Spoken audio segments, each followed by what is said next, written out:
calor pra colocar a camiseta. Eu sei que é isso. Você acha que eu não sei? Bem, pessoal, boa tarde a todos. Vamos começar aí mais uma aula de processamento digital de sinais. Alguns avisos gerais aí da paróquia antes da gente começar. É, teve bastante não, teve pelo menos 2 ingressantes aí não sei se foi matrícula Intercamp, né? Não sei se tem ninguém aqui presente, mas pelos nomes eu acredito que não. Galera que eu conheço aí do semestre passado. É, Muita gente ainda precisa deixar as credenciais ok. Então, a credencial do Moodle como e-mail institucional, para eu poder fazer a inclusão lá no Moodle, né? Também muita gente ainda precisa aceitar o meu convite do MATLAB Drive, porque os materiais de aula já estão todos lá, já está tudo sincronizado, né? Foi assim, não vou dizer que foi pouca gente, mas não foi nem a maioria que aceitou, pelo menos até a última vez que eu vi, agora nesse instante já pode ter mudado. Então precisa aceitar lá para vocês receberem os materiais, para vocês poderem participar aí interativamente do que eu estou apresentando. Vocês já conhecem a rotina do semestre passado. Tem tem o conteúdo, tem os códigos, às vezes a gente vai trabalhar em cima dos códigos que já estão lá, fazendo as modificações e tudo mais.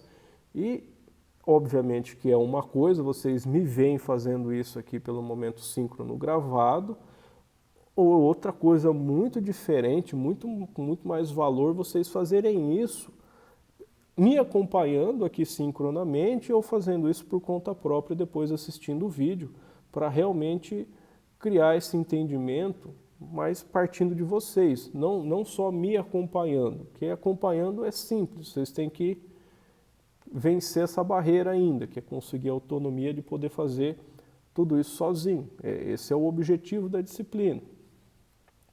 Então, esse pessoal precisa aceitar. Não tem como eu ver quem aceitou já ou não, mas um aviso para todos aí. Nessa quinta-feira a gente já vai ter a nossa primeira atividade do MATLAB Grader. Né? Ela vai ser a primeira atividade, eu vou dar bem mais instruções aí de como proceder, só que obviamente que só vai ter acesso quem já tiver com tudo configurado e aceitado o convite que eu mandei, que vocês vão ter recebido daí no e-mail institucional. Para quem depois vê esse vídeo aí, que for algum aluno que não trabalhou comigo no semestre anterior em ensinar esses temas, não precisa, né, se preocupar demais com isso. Essa atividade ela é aberta nesta quinta-feira, né, mas o prazo de entrega dela é só até a próxima quinta-feira, na semana que vem. Então tem um prazo suficientemente amplo para vocês resolverem aí, verificarem quaisquer dúvidas e a gente poder seguir com essas atividades. Só que, obviamente, né, o interesse maior é resolver todos esses ajustes de início aí tão cedo quanto possível. Beleza, pessoal? Alguma dúvida a respeito desses comentários, a respeito das credenciais para acesso aí ao material de aula, também o material que está disponível no Moodle, que é onde eu vou fazer o lançamento das notas. Tudo tranquilo quanto a isso? Professor, o Grader você não mandou ainda os convites, né? Só do Drive, por enquanto, né? O Grader eu mandei sim os convites. Não chegou Porque por aqui e-mail? não chegou, não. O do semestre passado tinha chegado, mas desse semestre não chegou, não, professor. Só no É, do MATLAB Drive. eu vou checar porque o que eu lembro é que ele deveria mandar um e-mail. Mas, de novo, é uma plataforma relativamente nova no MATLAB. Às vezes alguma coisa mudou do semestre passado para antes. Mas eu vou checar para ver se tinha um botão lá para notificar por e-mail que eu não mandei. Mas eu vou pedir para que vocês dêem uma checada, abrir o Grader e ver se vocês estão inscritos lá em algum curso. Porque como eu já inscrevi, vocês devem estar. Eu abri agora há pouco, não tava. Não tem nada? Nada. Não, beleza.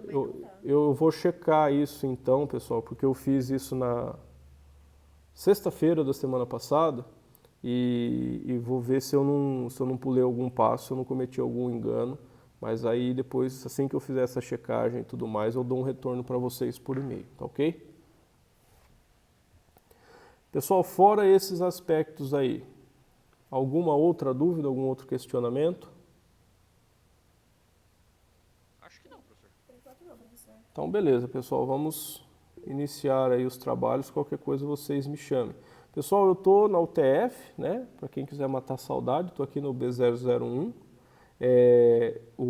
Acabei de terminar a aula de sinais e sistemas, tive aí problemas isolados de áudio, só relembrando a todos. Tá sendo gravada a aula, então por mais que a gente possa ter um problema ocasional de transmissão, a gente vai conseguir recuperar isso depois através da gravação local, mas obviamente que a ideia não é que a aula fique ininteligível aí durante boa parte da sua duração.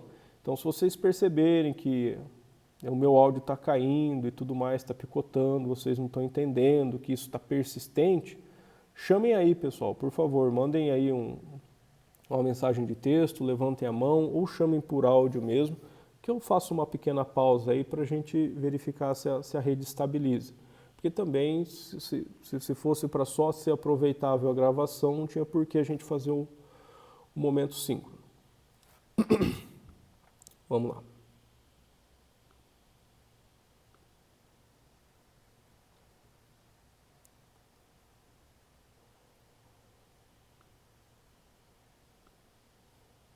Então, pessoal, aqui, aula de hoje, aula light, né? A gente basicamente vai fazer uma revisão das primeiras aulas de sinais e sistemas, só que com um foco bem específico para sinais e sistemas discretos. Então, no semestre passado, vocês viram comigo toda a questão de uma definição de sinais e tudo mais, né? A gente vai trabalhar então agora exclusivamente com sinais digitais.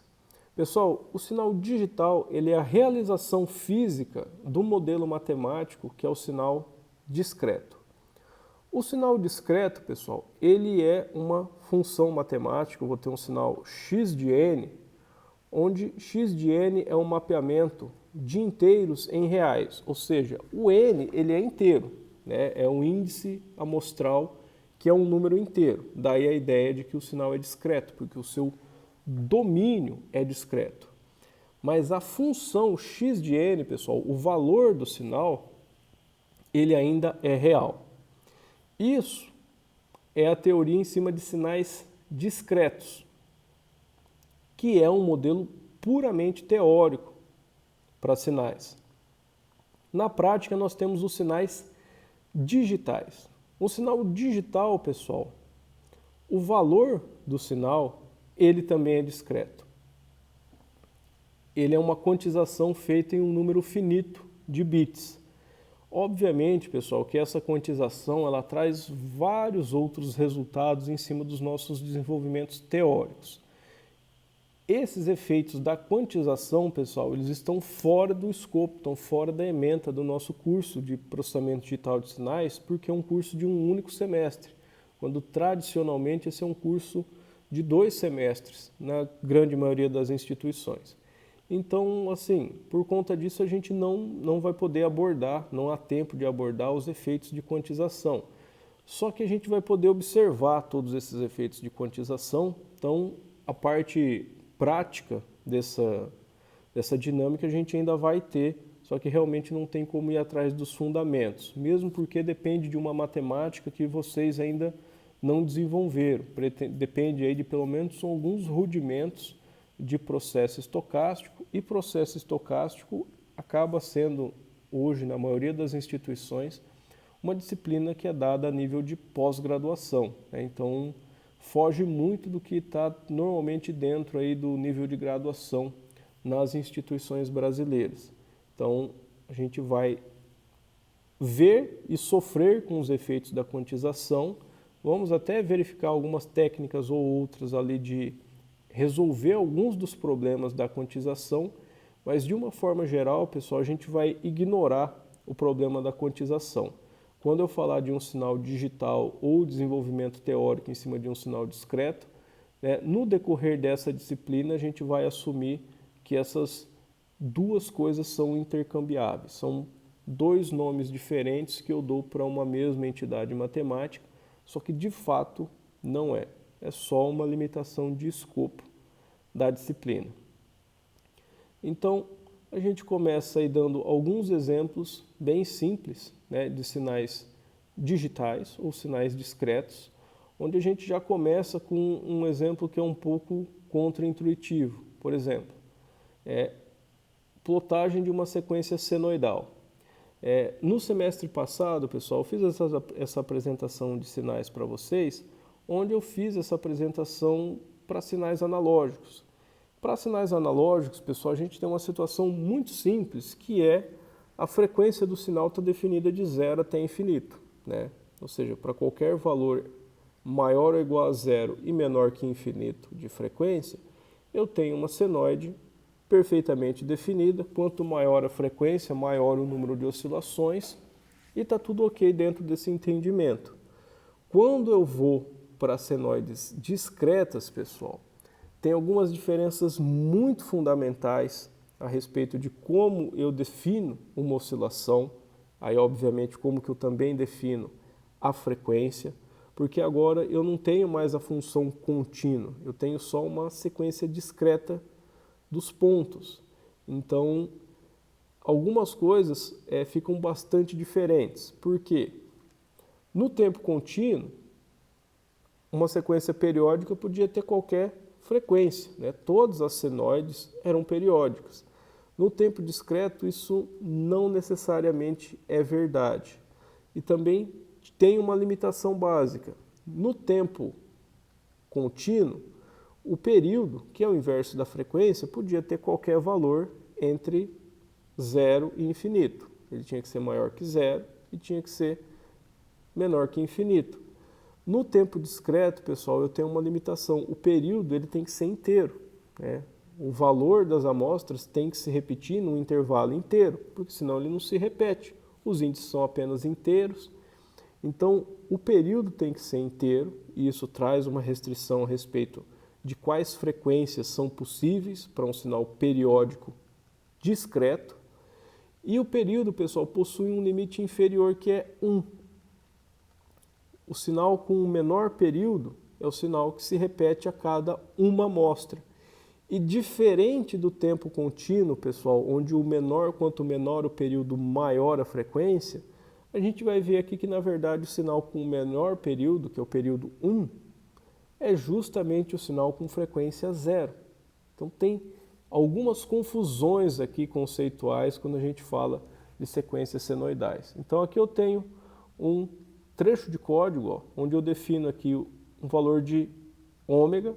Então aqui eu tenho 2π vezes um valor que vai de 0 a 1, se eu não me engano. Isso.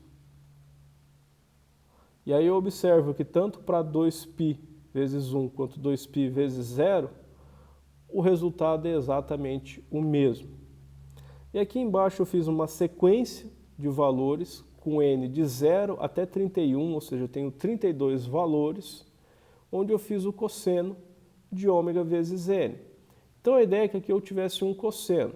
Obviamente que quando o ômega é 0, tem o cosseno de 0, é sempre 1, eu tenho o sinal constante 1.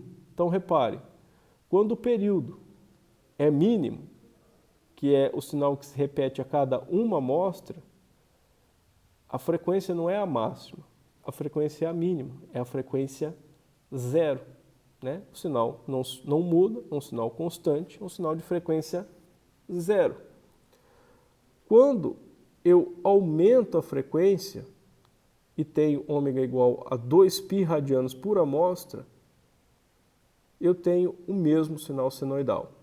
Então daqui a gente já percebe, como é fácil de obter na matemática, de que a frequência de sinais discretos ela é periódica. A frequência, ela, na verdade, ela se repete a cada 2π radianos por amostra. Ou seja, o espectro está repetido ali, eu não consigo discernir se uma frequência é 2π radianos por amostra ou se ela é 0 radianos por amostra. Elas representam literalmente o mesmo sinal. Fora desses extremos aqui que tem essas interpretações diferentes, a gente tem situações um pouco mais simples. Por exemplo, aqui eu tenho uma senoide com um período com uma frequência, com uma fração, isso daqui, se eu não me engano, é um... Eu fiz quantos mesmo? Deixa eu só olhar aqui, pessoal, para ver o passo.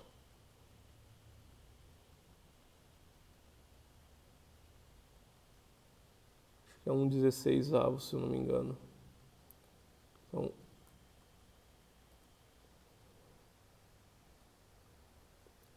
é 1/16, que eu tenho 32 amostras e aqui ele tem 2 períodos completos, tá certo. Então aqui, pessoal, com um valor de frequências um pouquinho maior, eu percebo que nas 32 amostras eu tenho 2 períodos completos do meu sinal cossenoidal. Conforme eu vou aumentando a frequência, percebam que o número de oscilações aumenta. Tem agora 1, 2, 3, 4, 5, 6, 7, 8. Tenho 8 períodos. Não, desculpa, 4 períodos completos. Estava contando cima e embaixo só, tem que contar os dois. Tenho 4 períodos completos do meu sinal aqui. Aumentando mais uma vez a frequência, a gente percebe que o sinal já perdeu um pouco aquela cara de que ele está sendo tomado em cima de uma senoide. Ele perdeu aquela simetria da senoide entre o pulso para cima, igual e com os mesmos valores, só com o sinal trocado com o pulso que vai para baixo. Então aqui, pessoal, se eu olho para essas amostras, não parece que elas foram tomadas de uma senoide, mas é um dos resultados estranhos que a gente tem aqui por trabalhar com senoides discretas.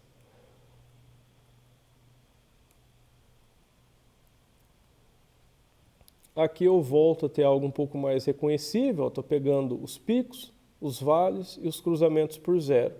Então tenho ainda mais cruzamentos, estou aumentando a frequência e o número de oscilações aparentemente está aumentando, tudo certo. Aqui eu tenho um outro caso esquisito, só que, de novo, o importante é verificar os cruzamentos por zero, eles continuam aumentando, ou seja, tem uma frequência maior, só que aqui é bastante difícil realmente enxergar que eu estou amostrando uma senoide, que os pontos ficaram bem pouco simétricos. Aqui é a mesma situação. Então tem vários valores de frequência aí, pessoal, onde fica muito difícil entender que eu estou aumentando a frequência, que estou aumentando a quantidade de oscilações. A única forma de enxergar isso de fato é se eu for contando os cruzamentos por zero em cada um deles e verificar, não, tem mais cruzamentos por zero do que o anterior, ou seja, mais vezes onde a amostra estava aqui embaixo e depois a próxima estava do lado de cima. Isso a gente conta como uma oscilação e verificar que esse número sempre aumenta. Até que eu chego aqui, pessoal, no ômega igual a π radianos por amostra, que vai ser 2π vezes meio, que vai dar π radianos por amostra. Aqui, pessoal, eu tenho um sinal perfeitamente alternado. Ele é 1, menos 1, 1, menos 1 em toda a duração. Esse sinal, pessoal, reparem, ele se repete a cada 2 amostras, ou seja, ele tem o período 2, é uma única unidade acima do período unitário que representa a frequência 0. O período 2 representa a frequência máxima. Pessoal, porque num sinal discreto, o máximo que eu posso ter de variação é isso, um sinal alternado, que se repete a cada 2 amostras, porque qualquer outro sinal tem menos oscilações. Então, reparem como a gente tem uma condição bastante estranha. A máxima frequência, na verdade, está na metade da excursão de 0 a 2π. Ela representa um sinal cujo período é só uma unidade maior do que o período do sinal contínuo. Todos os outros sinais que a gente viu antes tinham períodos ainda maiores. Por exemplo, esse sinal aqui. Esse sinal aqui ele se repete a cada 4 amostras. Olha, é 1, 0, menos 1, 0. E depois ele volta 1, 0, menos 1, 0. Então, eu tenho um sinal com período 4. Em outros valores, eu tinha sinais com períodos maiores. Aqui eu tenho um sinal com período 1, raiz de 7 sobre 2, se não me falha a memória, 0, menos raiz de 7 sobre 2, menos 1, menos raiz de 7 sobre 2, 0.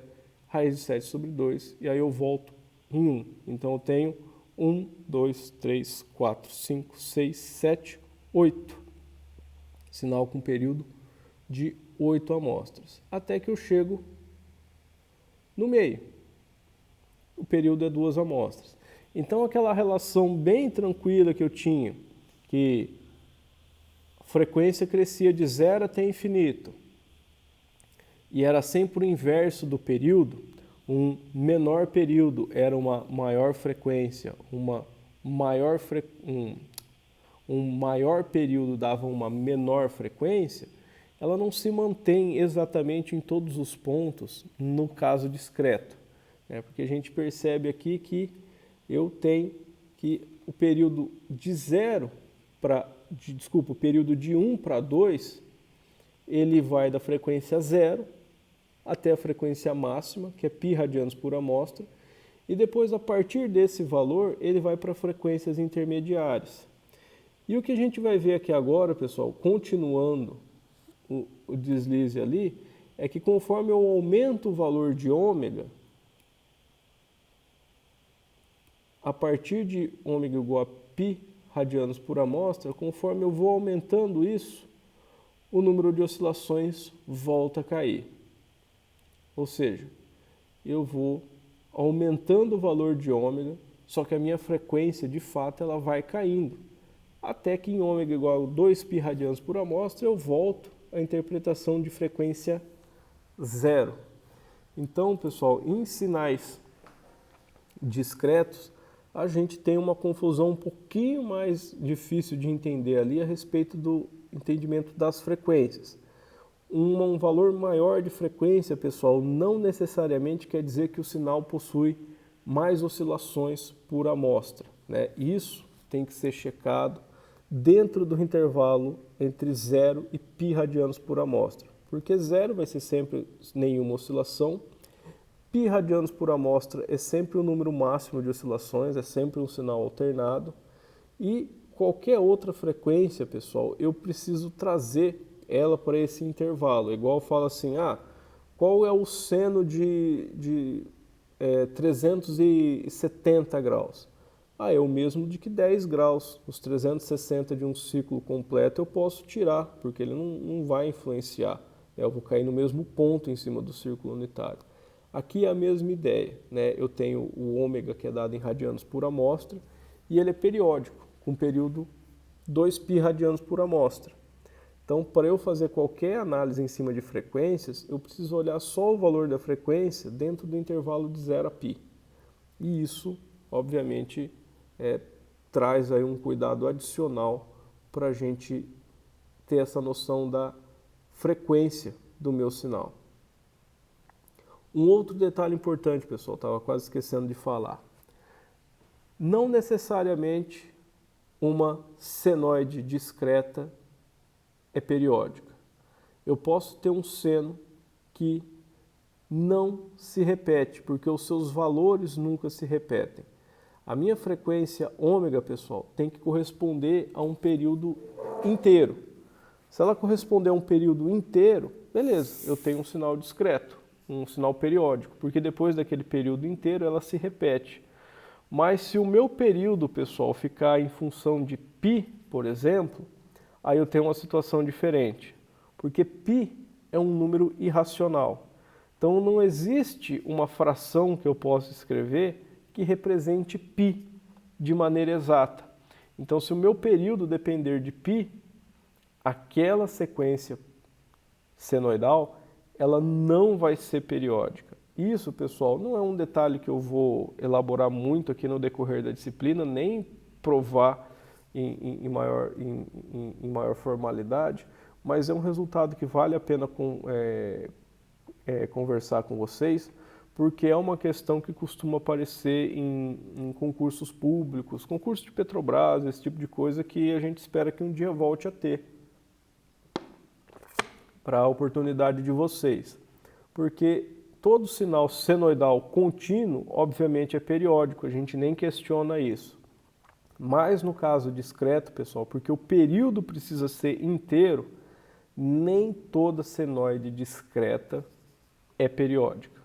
né? Se o período ficar em função de π, não tem como a gente fazer o ajuste. Se o período é um número racional, tranquilo, a gente corrige ele pelo valor do denominador e a gente tem um período que normalmente vai ser um valor bem grande, mas ele se repete dentro daquele intervalo. Quando o período depende de um valor irracional, não é possível fazer isso.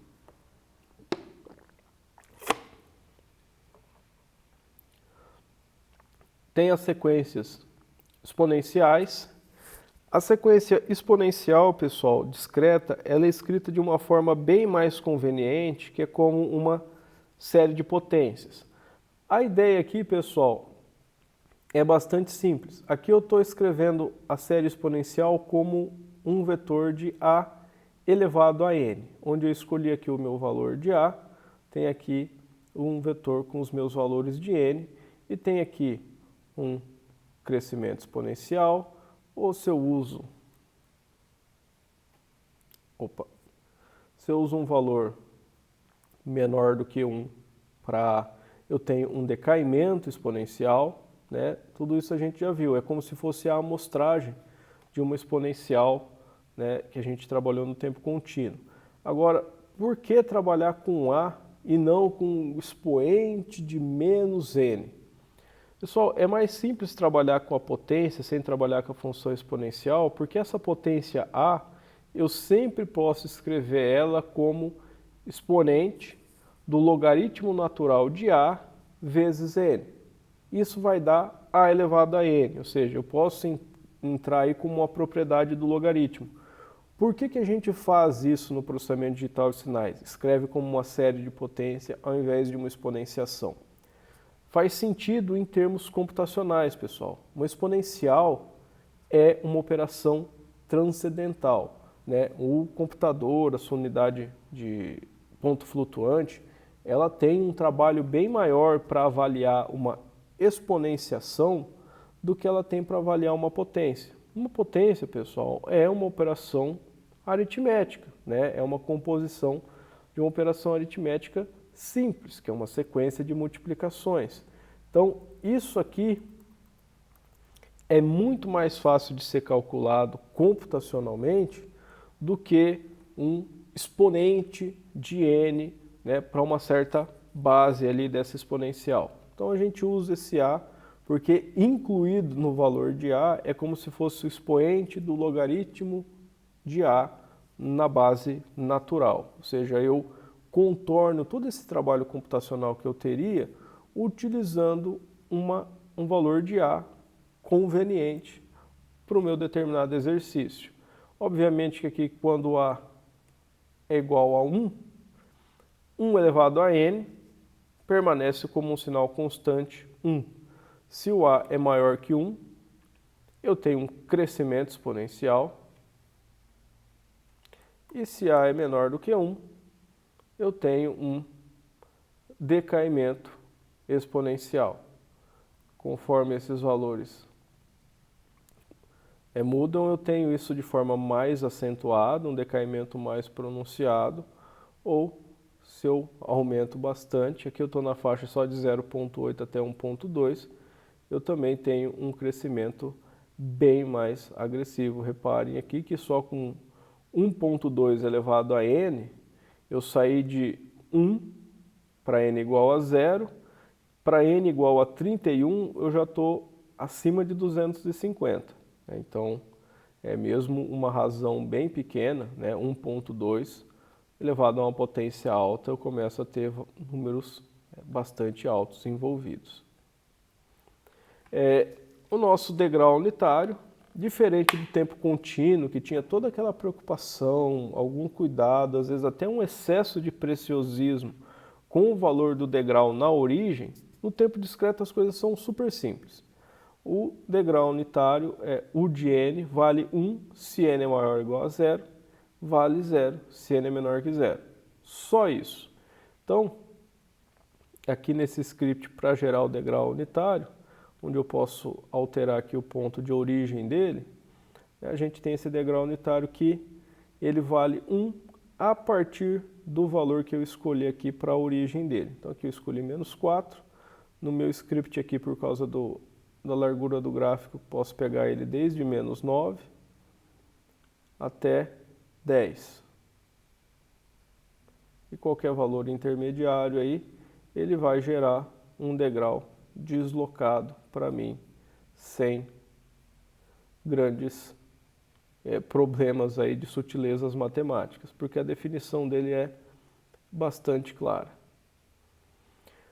De forma ainda mais simples é o impulso unitário. O impulso unitário no tempo contínuo, pessoal, era uma função que a gente tinha todo um preâmbulo matemático para trabalhar com ela, porque ela não era uma função de fato, pelo menos não como a gente define ela em matemática clássica.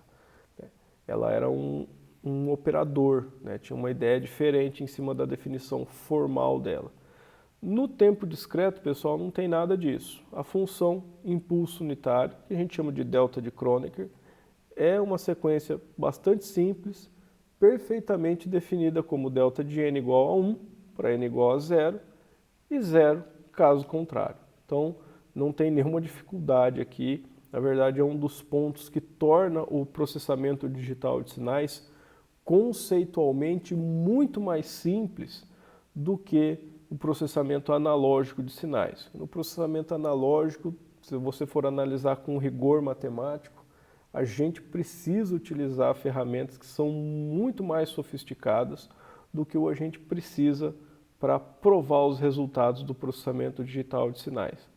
Então aqui eu fiz a mesma coisa, uma sequência, um código aqui que gera um impulso unitário, né, deslocado, né, o delta de n menos m, onde m eu escolho aqui, né, pode ser na origem, né, que eu tenho um impulso unitário na origem, ou pode ser um impulso unitário deslocado para qualquer valor dentro desse intervalo aqui com n maior ou igual a menos 10, menor ou igual a 10, né, para essa plotagem.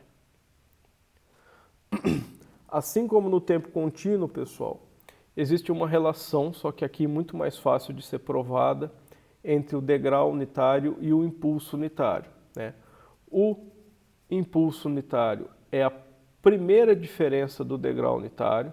Então, essa operação aqui, que é, de certa forma, uma aproximação da derivada no tempo contínuo para o tempo discreto, essa operação primeira diferença, então ela continua válida. Então, o degrau unitário, se eu faço a primeira diferença nele, eu chego no impulso.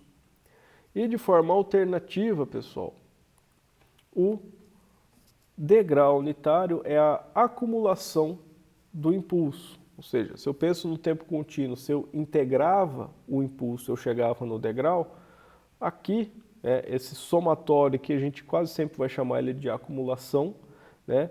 Não, mas o somatório do impulso unitário dá o degrau. Então, aquelas relações, né? Só que obviamente a gente não fala mais de o impulso é a derivada do degrau, ou o degrau é a integral do impulso. Essa linguagem não serve em processamento digital de sinais, porque aqui a variável independente é discreta. Eu não tenho integração e não tenho derivação. Eu tenho diferença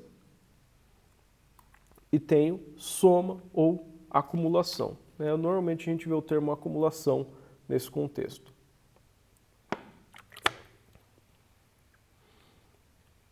Aqui um comentário sobre o período, que eu já tinha citado, mas tem todo um código aqui onde a gente pode mudar a amplitude da senoide discreta, a frequência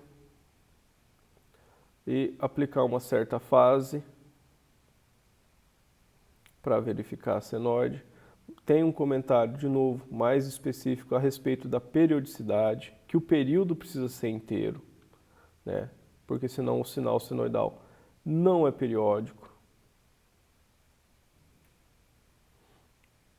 E mais um detalhe importante, aqui a prova, né, que é uma prova bastante simples, de que o espectro, né, as frequências de um sinal senoidal discreto, essas frequências são periódicas, porque o que acontece?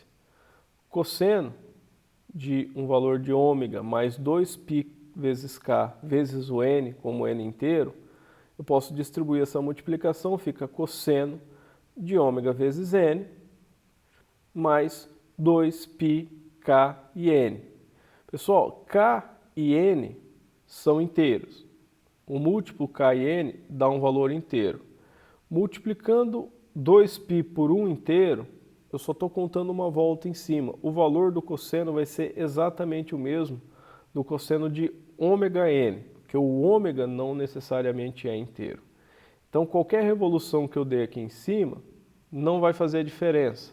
Ou seja, como eu falei antes, a frequência fica unicamente definida no intervalo entre 0 e 2π. Ômega é periódico, com período 2π radianos por amostra. Aqui eu plotei uma senoide discreta e periódica. Aqui embaixo, pessoal, o exemplo de uma senoide discreta e aperiódica. Aí você vai olhar e falar, não, mas essa senoide ela não é aperiódica, os valores se repetem aí. Vamos mexer um pouco aqui na frequência. Ó, pessoal, a curvatura a gente claramente vê que representa um sinal que se repete, mas para que o sinal seja periódico, pessoal, aqui, eu preciso que ele satisfaça essa equação. X de n mais o período é igual a x de n, ou seja, eu retorno exatamente no mesmo valor. E esse é o problema, pessoal, para alguns valores de frequência ômega. Nem todos esses valores, pessoal, fecham. Por exemplo, aqui fala assim, não, essa senoide está se repetindo. Vamos abrir isso daqui em mais detalhe para observar. Então, vou pegar aqui o ponto para ele mostrar para mim os valores. Ó, aqui eu tenho o meu ponto de mínimo.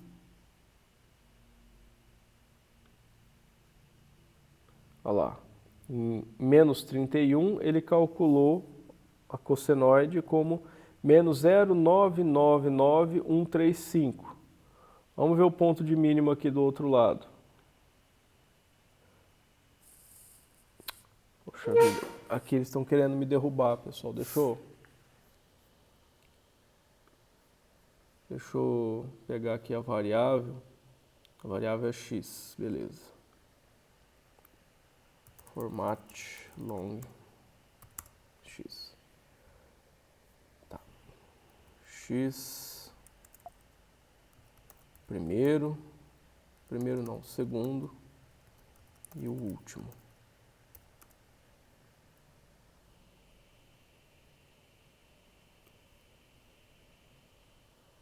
Tá, esse exemplo foi muito infeliz, pessoal, só para me derrubar, porque eu não tinha feito, que ele deu exatamente igual o valor, mas é uma limitação do problema da precisão numérica do MATLAB. Deixa eu usar uma frequência diferente.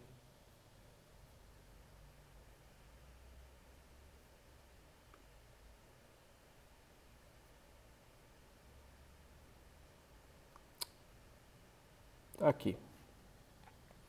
Aqui fica bem simples, pessoal. Não, deixa eu tentar um pouquinho melhor. Nossa, é sério que só tem isso? Ah, beleza, deixa eu pegar esse aqui agora. Aí esse vai ser o primeiro e o último. Isso, aqui deu certo. Pessoal, entendo aí, eu já vou explicar por que o primeiro exemplo foi infeliz. Ó. Eu tenho essa sequência aqui que ela parece ser periódica. Ó. Esse ponto aqui e esse outro ponto aqui são os mesmos. Só que o que acontece, pessoal? A hora que eu vou olhar exatamente o valor, e o MATLAB calcula esse valor com 15 casas depois da vírgula, eu percebo que eles são diferentes. Ó. Aqui eu tenho 0,998 e aqui o outro eu tenho 0,999. Então não é o mesmo valor, o valor não está se repetindo e é por isso que a sequência não é mais periódica. Esses dois caras aqui, pessoal, da vergonha que o MATLAB me fez passar antes, parece que estão trazendo um outro argumento, porque aqui ele está dando exatamente o mesmo valor. Não era para ser, Mas o que que acontece? Aqui o problema é outro. Aqui é a limitação do MATLAB. Ele só faz as contas com 15 casas depois da vírgula. E nessas 15 casas aconteceu do valor bater. O valor ia ser diferente depois da 15ª casa. Mas, infelizmente, o MATLAB não, pelo menos de forma normal aqui dentro da precisão double dele, ele não consegue calcular isso para mim. O MATLAB ele suporta contas com precisão arbitrária, só que aí obviamente que essas contas demoram bem mais, né? Mas ele suporta isso. Se você estiver disposto a inserir o tempo, falou, eu queria um resultado com 100 casas depois da vírgula. Ele calcula, só que vai demorar bem mais do que ele demora para fazer com 15 casas, porque 15 casas é o que ele explora da arquitetura do computador, que faz as contas em 64 bits, que dá uma precisão de 15 casas depois da vírgula. Então aqui nesse exemplo, eu fui derrubado pela precisão do MATLAB, mas esses números eles seriam diferentes, mas eu precisaria de mais de 15 casas depois da vírgula para ver essa diferença. Mas nesse outro exemplo aqui eu já tive menos azar, onde ele mostra que a figura, sim, você olha pela figura, parece que está tudo bonitinho e é que era periódico. Só que isso, pessoal, porque a gente tem uma certa nível de acuidade visual para enxergar as coisas graficamente. A hora que eu vou e observo os valores escritos, a gente percebe que existe sim uma diferença e que eles não batem, né? Então não tem a periodicidade como eu estava falando. Beleza, só deixou. Vamos voltar ao material. Isso.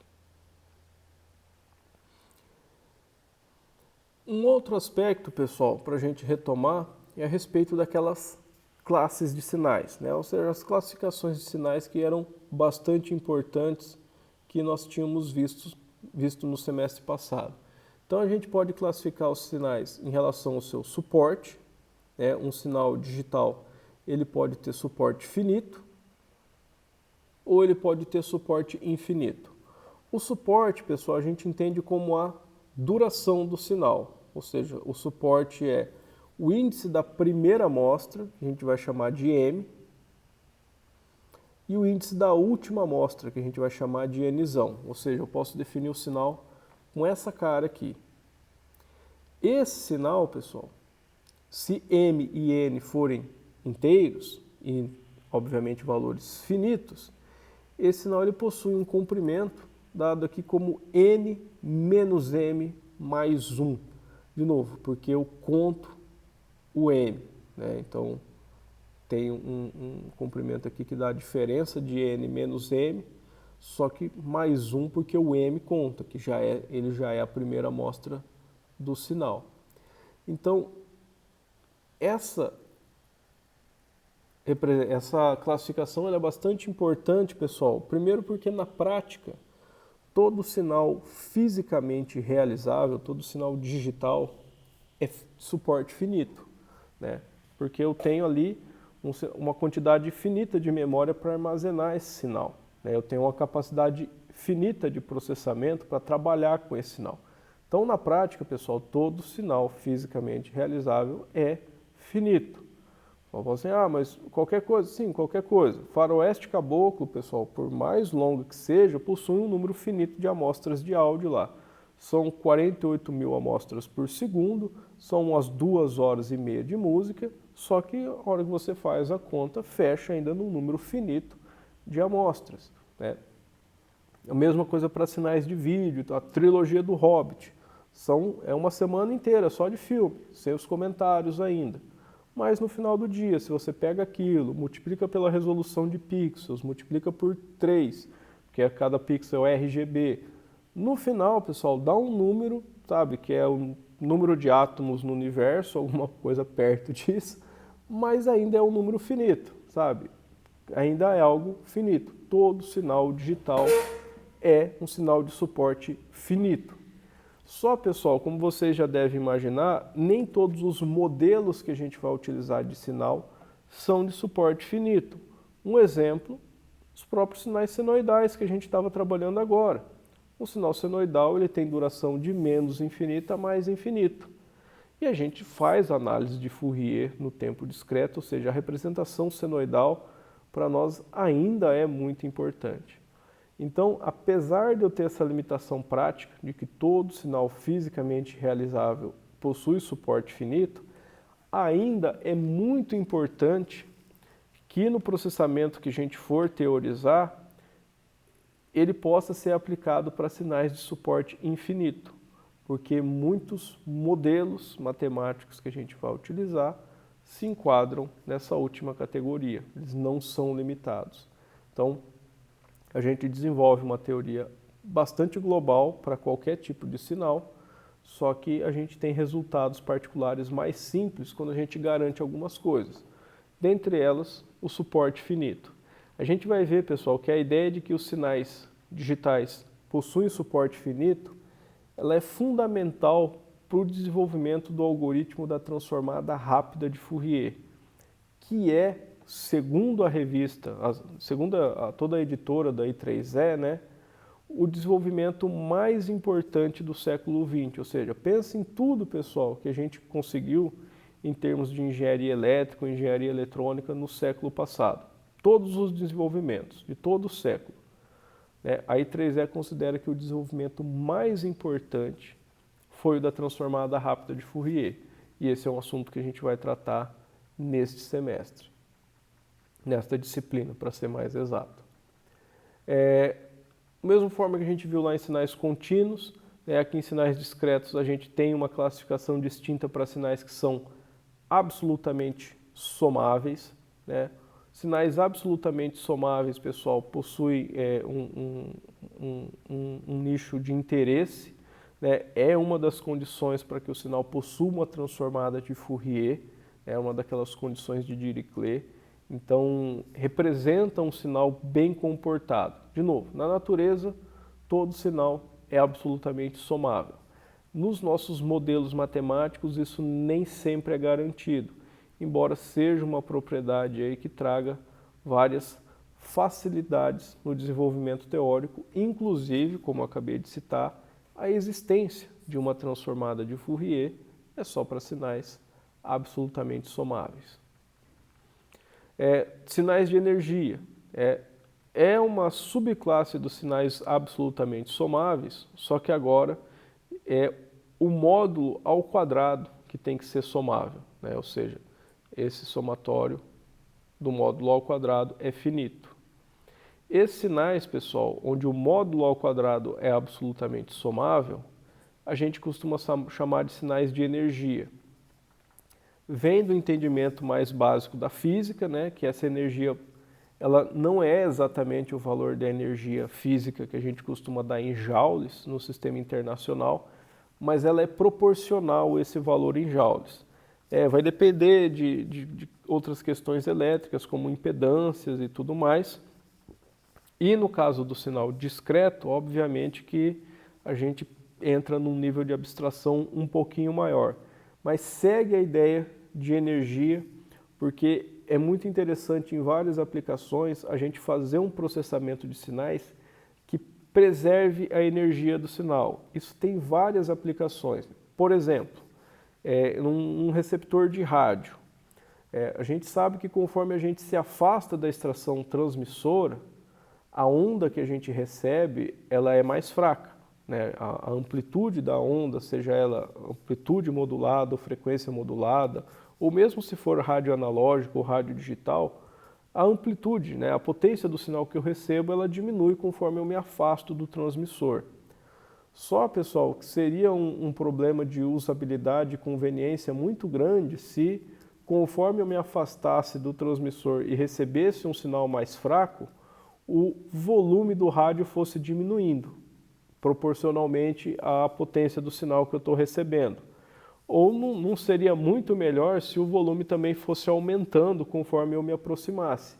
A ideia é que, dentro do sinal que eu recebi, eu consiga recuperar o que eu considero como um nível padrão de energia do sinal. Para fazer isso, obviamente que eu preciso ter o cálculo de qual deveria ser a energia. Com isso, eu consigo aplicar um ganho no sinal para manter o seu nível de energia, ou seja, eu não fico dependendo, porque às vezes eu tenho um trecho de sinal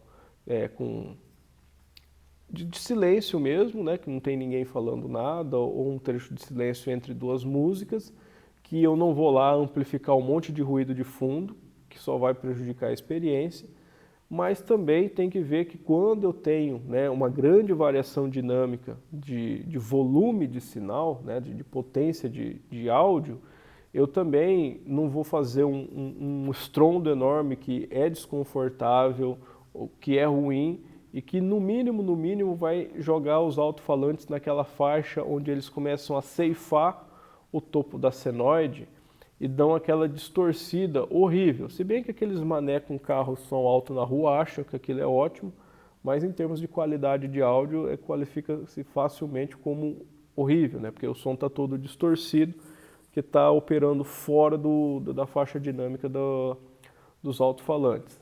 Então, essa questão de você poder calcular qual que é a energia do sinal e fazer um processamento para manter essa energia constante é algo fundamental em sistemas, por exemplo, de controle automático de ganho.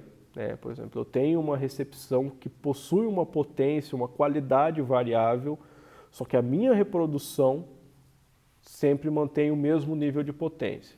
Para isso, um controle automático de ganho é um sistema que dá para fazer de maneira analógica? Dá, mas é super complicado.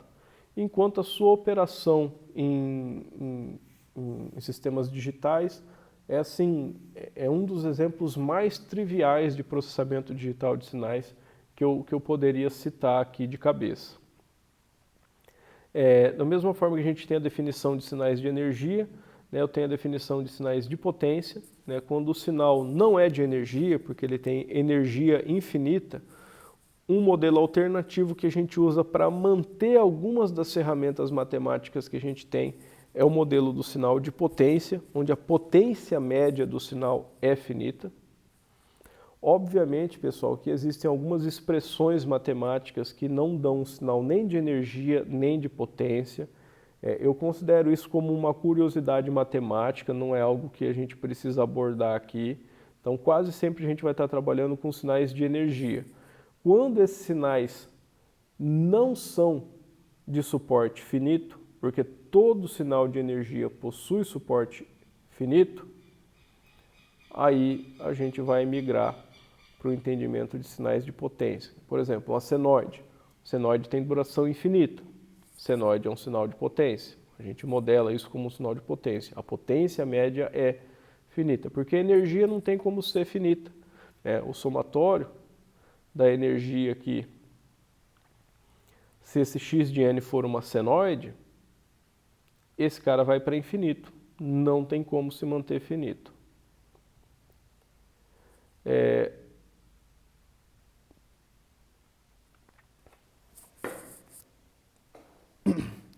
Com isso, pessoal, eu termino a revisão com vocês ali de sinais digitais. E agora, como eu tinha falado na primeira aula, a gente parte para o momento assíncrono, onde vocês vão fazer a revisão dos conteúdos de sistemas digitais. Então eu trago aqui uma variedade de sistemas, alguns com código aqui para fazer o cálculo, mas a maioria só como uma apresentação, na verdade só aquele, né, o restante só como uma apresentação teórica. De novo, são todos conceitos que já foram apresentados em sinais e sistemas, né, definição de sistemas que processam sinais. Então a segunda metade da disciplina agora vai ficar como uma revisão desses sistemas digitais. Vocês vão perceber que a maioria deles, pessoal, tem um funcionamento bastante, assim, um paralelo bem estreito com os sistemas analógicos que a gente desenvolveu no semestre passado. Só que alguns vão ter distinções bem mais pronunciadas, porque em termos de prática de sistemas analógicos, tem várias coisas que a gente não consegue fazer no domínio analógico, mas que são triviais de serem realizadas no domínio digital. Então fica aí para vocês estudarem essa revisão, como de novo, a ideia é de separar a aula em parte, uma parte síncrona, uma parte assíncrona, mas como a gente ainda está nas primeiras aulas, para quem tiver dúvida ou quiser fazer qualquer pergunta, pessoal, eu vou permanecer aqui online até as 5h30, mas eu já vou encerrar a gravação da disciplina nesse momento. Mas só lembrando, pessoal, que isso daqui é uma revisão de conteúdo que já foi apresentado para vocês na disciplina de sinais e sistemas lá no semestre passado, que é pré-requisito dessa. Beleza, pessoal? Beleza, professor. Beleza, professor. Dúvidas? Acho que por enquanto não, professor. Tá tranquilo também. Tranquilo, pessoal. Igual eu falei, eu vou estar, tipo assim, como ainda estamos recomeçando e tudo mais, eu vou estar aqui online até 5h30. Se alguém tiver alguma dúvida, né? Para quem for sair, para fazer isso eventualmente depois, o momento assíncrono fica aí com a conveniência de vocês. A gente se vê na quinta-feira ou amanhã no horário de PA. Até mais, professor. É mais, professor. Até, tchau, tchau. Valeu, professor. Com certeza o senhor não esqueceu, mas só lembrando a questão do grader ainda. Não, a gente não recebeu o convite. eu já vou ver isso agora. Beleza. Valeu, professor. Até mais. Falou, até.